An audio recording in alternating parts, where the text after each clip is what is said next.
I'm sharing with you about the recent trip that done a month ago, where I went to Guangzhou and Meizhou, and also some other places in the province of Guangdong. I was really looking forward to that trip of all the trips which I've made. So this trip was organized by my good cousin. He was the right guy because he's a native of China. So he was in China until the age of 13, which means that he knows Mandarin, he knows the Hakka dialect. So you had a very good memory over there? Yes.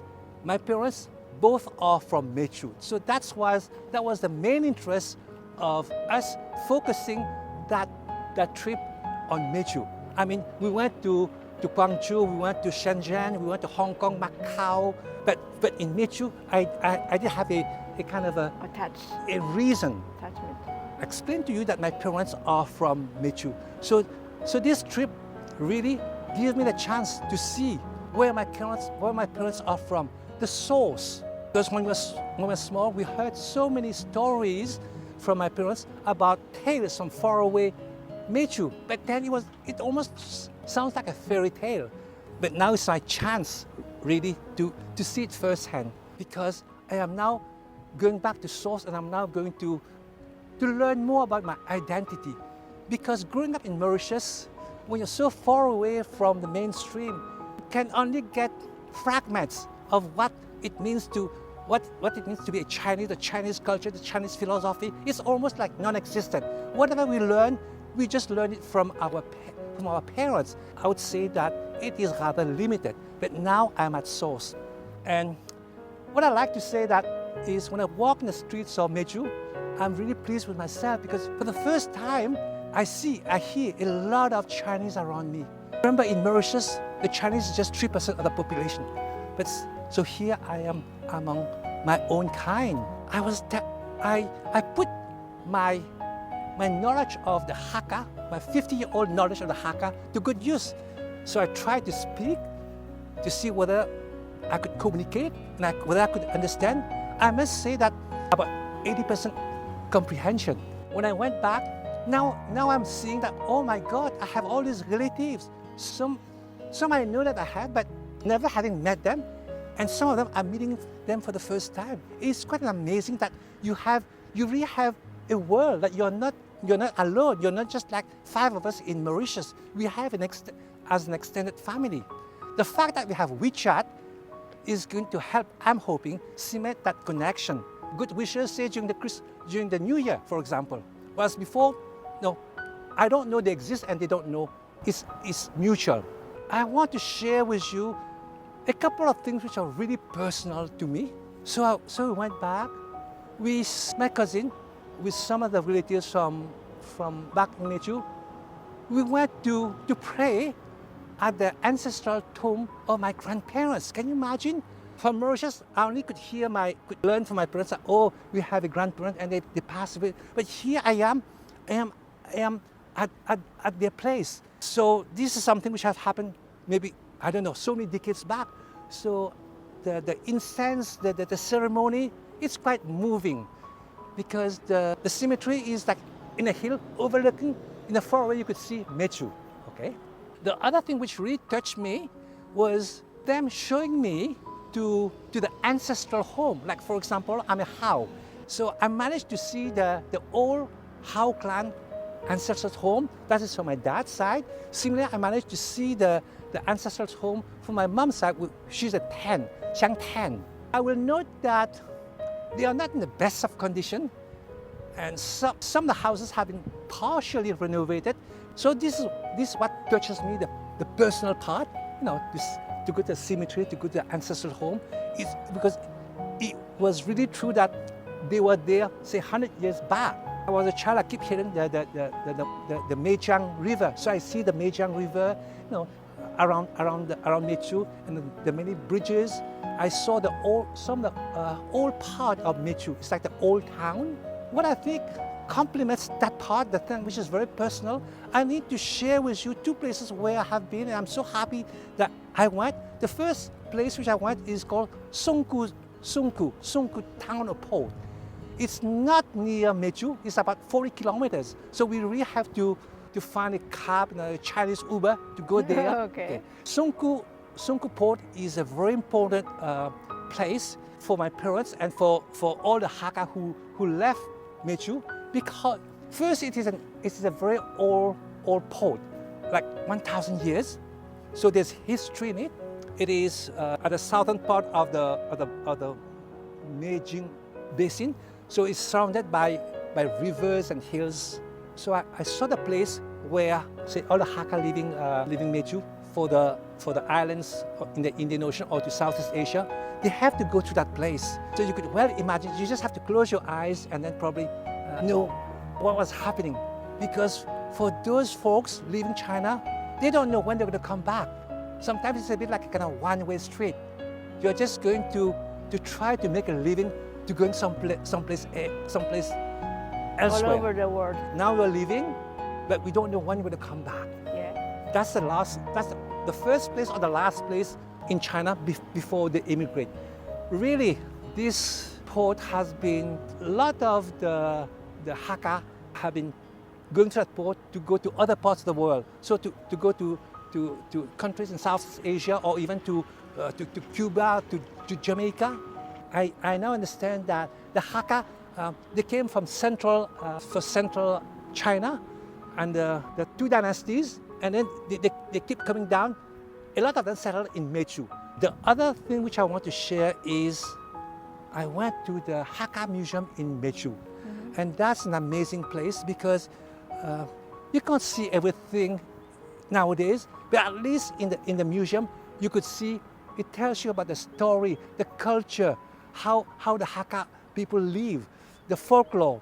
You could see the kind of the Hakka, the typical Hakka village, the typical houses.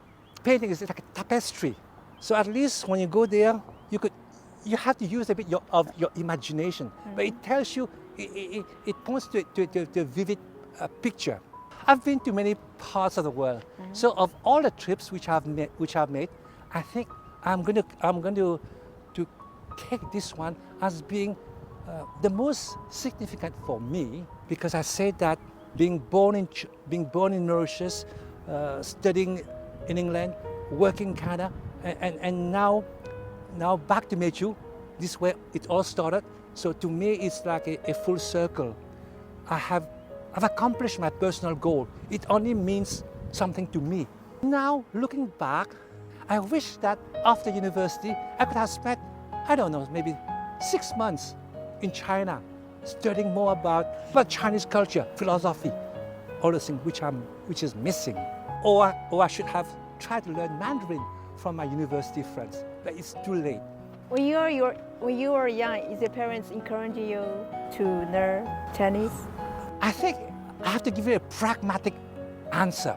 Even though we want to learn Chinese, we cannot and we should not, because everybody is learning English and French. You have to go to the flow to be able to compete, to go to a good college and then to end up in a university. So I don't have that luxury, even though I'd have liked to. Being born in a kind of a Western society, being schooled in a kind of Western educational system. So the study of Chinese philosophy, culture, arts is not important, it's not necessary. This is just a fact of life. Now, I can't regret, it is what it is. But now, if I have a wish, is that I hope I could find a kind of a kind mentor to help me learn about my identity, my culture, at least try to eliminate or reduce this deficit. I think I have something missing there, and I really would like to now focus some of my time along those lines. If you can go back to China like in honor of time, you can realize that honor, then you have more time to. I think this time I spent there 3 weeks, and I'm quite confident. For this trip, I was a bit nervous. I said, how am I going to behave? But now, having been there, I think I am confident. I could even do the trip by myself. I spent quite some time preparing for a China trip. For example, I'm just going to tell you 3 stuff which I think is important. First, make sure that you have VPN, because everything is blocked. There's no Google, there's no Gmail. So you need to have VPN to bypass that firewall. That's important, the first thing. The second thing is get a kind of a local SIM card so that you could have data. The third practical tip, very important, is make sure you have Alipay. So before I went to China, I already set up my Alipay and I was not sure whether it was going to work. And when I went there, it worked very well, so I had no problem. Because without Alipay, how are you going to, you Pay, yeah. yeah, you can't pay. Okay. Yeah. So You're like a pro now. no. You can no, bring no. the team. I'm not blowing my trumpet. Really, I think I will be able to manage. The only thing which I'm trying to do is just to try to go in a kind of a accelerated course about Mandarin, because maybe in Meizhou the Hakka is fine, but in Guangzhou, in Shenzhen, I think a knowledge of Mandarin would help a lot, because otherwise I get lost because the map is in Chinese. Okay. How many years ago? So this is the second time you're going back to China, right? This is my second time technically going to China. I went to China after the Olympics. So I saw Beijing, I saw Shanghai, and I saw the place in between. But it's not the same. When I went there, I was more like a tourist. Okay, I was getting impressed with the Imperial Palace, with the Great Wall, more like a tourist. It's nice to know, but there's no personal connection. But this time, it's different because I have a personal connection. Oh, really? My grandparents were buried there? Or this is the house where they live there? How do you think of China compared to the things you know from the Western media? This is a very interesting question, really.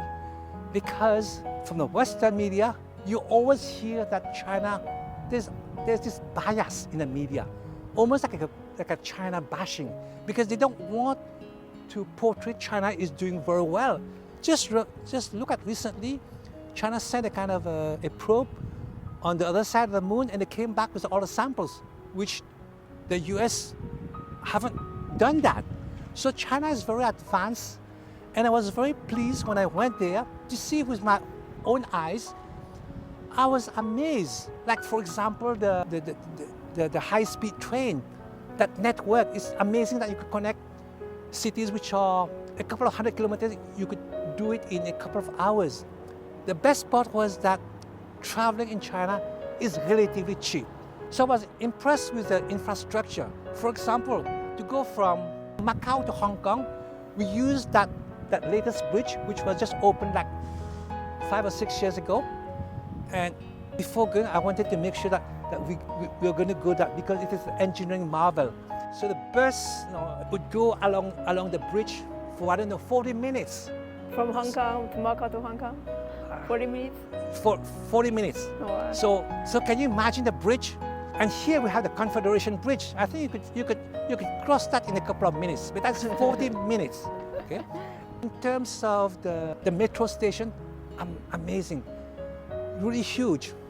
When I look at Union Station, it's not bashing Union Station, but Union Station is like a kid. Some of the metro, like in Shenzhen, it's bigger than the airport. So really, I'm quite impressed. And the fact that everywhere, you don't have to walk with a wallet. You just have to need a phone. Mobile payment. So, I mean, we are not here yet. So you could see that in a lot of ways, they are quite advanced, because we think that they are behind. No, according to me, I think we are a couple of steps behind. Agree. You agree? I'm happy that my interviewer is a Chinese national, so you know what I'm speaking. Yeah. And I'm a neutral person. I'm this so-called overseas, part of this overseas Chinese diaspora, where the parents are from China, but they are born in all these countries around the world. So we do bring a certain perspective. I really want to now spend some time to learn more about what I did miss. So you plan to go back to China near future by yourself?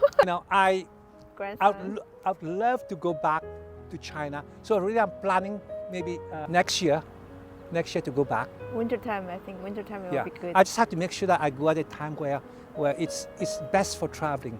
Yes. Okay. What did you tell about this trip to your daughter? That's the sad part, that's the sad part. Because I want to learn about China. Yeah. But the sad reality is that my daughter is born here Yeah. They're not and she interested. doesn't want to know. Yeah, It's true. not just about my daughter, but if the second generation, they are not interested. Yeah. And I can't blame them because they are born here. So Right. China is a foreign country. Right. So from that perspective, we just have to accept reality.